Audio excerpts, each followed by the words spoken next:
धर्मशाला की इन हरी भरी वादियों में आपका स्वागत है। और क्योंकि आपके पास सर राजस्थान का भी कार्यभार है, असम का भी है, मध्य प्रदेश का भी है, और रिसेंटली अभी राजस्थान में 7 सीटों पे सर उपचुनाव हुए थे। तो सर सबसे पहले मैं ये जानना चाहूँगा कि राजस्थान में 7 सीटों पे जो उपचुनाव हुए, इस चुनाव में कांग्रेस की क्या स्थिति रही है सर? ये स्थिति बहुत अच्छी है और ख़ासतौर से ये कि पिछले 11 महीने में जो भजनलाल सरकार है उसने जितनी भी कल्याणकारी स्कीमें जो कांग्रेस पार्टी और अशोक गहलोत जी ने जो शुरू करी थी वो सारी बंद कर दी।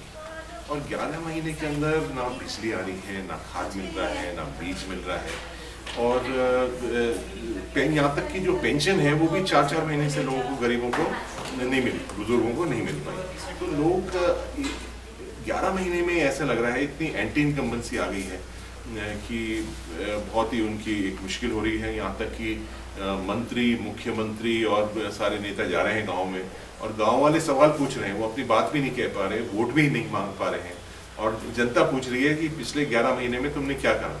स्कीम बंद करने के अलावा कुछ भी नहीं उन्होंने करा है। इसलिए बहुत अच्छी स्थिति बन चुकी है। कांग्रेस पार्टी ने अच्छे कैंडिडेट उतारे हैं, कांग्रेस पार्टी एकजुटता से लगी हुई है।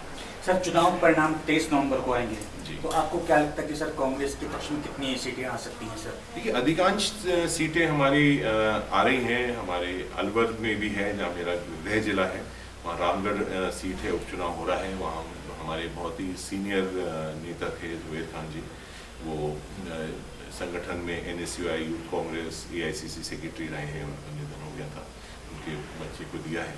अच्छी सीट है, वो वहाँ से आ रही है। हमारी झुंझुनू वाली सीट है, दौसा वाली सीट है, टोंक सवाई माधोपुर है, ये सभी सीटों के अंदर अच्छा परफॉर्मेंस रहेगा। मुझे लगता है कि अधिकांश 3-4 सीटों से ऊपर हम जीतेंगे। 7 सीटों पे जो उपचुनाव हुए उसमें से भाजपा के पास केवल 1 सीट थी पहले, और जो भी शायद सरूंपर की जो सीट थी, लेकिन अब जो हमें फीडबैक मिल रहा है उसमें ये है कि करीब वो 4 से 5 सीटों पर अपनी बढ़त बनाए हुए सर एक तरह से मजबूत स्थिति में है। क्या कहना चाहेंगे? नहीं, मुझे नहीं लगता कि ये सही है, क्योंकि क्या है कि भारतीय जनता पार्टी के मंत्री हैं, कार्यकर्ता हैं, वो गांव में नहीं जा पाते, उनके पास कुछ कहने के लिए नहीं है।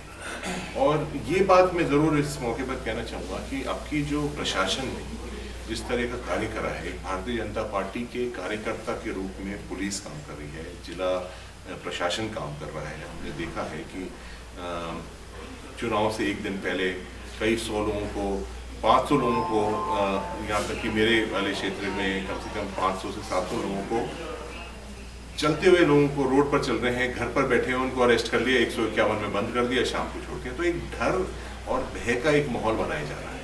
तो कहीं ना कहीं ये दर्शाता है कि ये घबराए हुए हैं, परेशान हैं। मुख्यमंत्री जी एक बार ही जाते हैं, एक ये परंपरा बनी हुई है एक तरह से, लेकिन यहाँ तो 2-2, 3-3 बार घूम रहे हैं वोट मांगने के। वो परेशान जरूर है। दौसा जो क्षेत्र है वो सचिन पायलट जी का है, लेकिन हमें जो जानकारी मिली है वो ये है कि दौसा में भी सर भाजपा शायद मजबूत स्थिति में है, क्योंकि दौसा तो बिल्कुल सर अलवर के नज़दीक भी है। बिल्कुल, हमारा बिल्कुल लगता हुआ क्षेत्र है, गांव भी, और बिल्कुल लगता हुआ ही है हमारा। वहाँ निश्चित रूप से कांग्रेस पार्टी वहाँ जीतने वाली है। एक हमने ऐसी कैंडिडेट को हमने टिकट दिया है, बहुत बढ़िया उसका कार्य है। और क्या है कि जिस तरह ये एक आम चर्चा बन चुकी है कि जो लोग गुंडागर्दी करते हैं, law and order situation create करते हैं, परेशान करते हैं, उन सबों को दूर बाहर रखना है। तो ये एक है। 36 बिरादरियों का चुनाव हो रहा है। ये पहली बार मैं देख रहा हूँ कि भारतीय जनता पार्टी कोशिश करती है जाति के नाम पर, बिरादरी के नाम पर, क्षेत्रवाद के नाम पर चुनाव कराती है। लेकिन ये जो चुनाव हुआ है इसमें मुझे काफ़ी जगह जाने का मौका मिला है, और यहाँ 36 बिरादरी जो हैं वो सब चुनाव के अंदर सक्रिय हैं, जनता वोट देती। सर कहा तो ये भी जा रहा था कि अशोक गहलोत जी क्योंकि बॉम्बे में जो चुनाव होने वाले हैं उसमें अधिक व्यस्त थे, लेकिन उस व्यस्तता के चलते वो राजस्थान के जो चुनाव हुए 7 सीटों पर उसमें ज़्यादा ध्यान नहीं दे पाए। क्या ये सही बात है सर? नहीं, मुख्यमंत्री जी, पूर्व मुख्यमंत्री जी आए थे, जयपुर भी आए थे, लोगों से मिले भी थे, कुछ डेलीगेशन में भी हमने भेजा।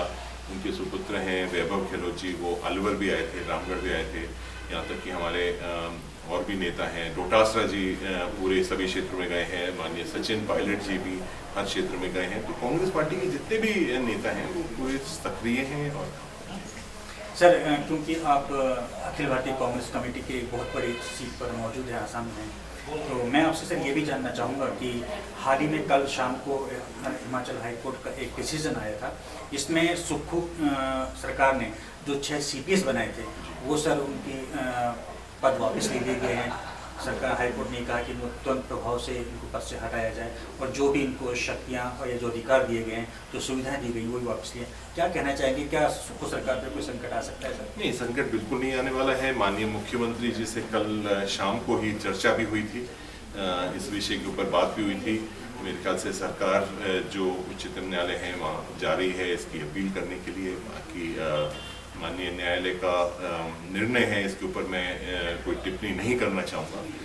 लेकिन हमने भी, हमारी भी सरकार थी राजस्थान में जब बने थे, चीफ पार्लियामेंट्री सेक्रेटरीज बने थे, पूर्व की भारतीय जनता पार्टी सरकार में बने थे और अनेक राज्यों के अंदर बने हुए हैं। तो ये मुझे इसकी जानकारी नहीं है कि किन बिंदुओं को पर उच्च न्यायालय ने यहाँ फैसला दिया है, उसकी मुझे जानकारी नहीं है, लेकिन काफ़ी प्रदेशों में बने। Thank you sir.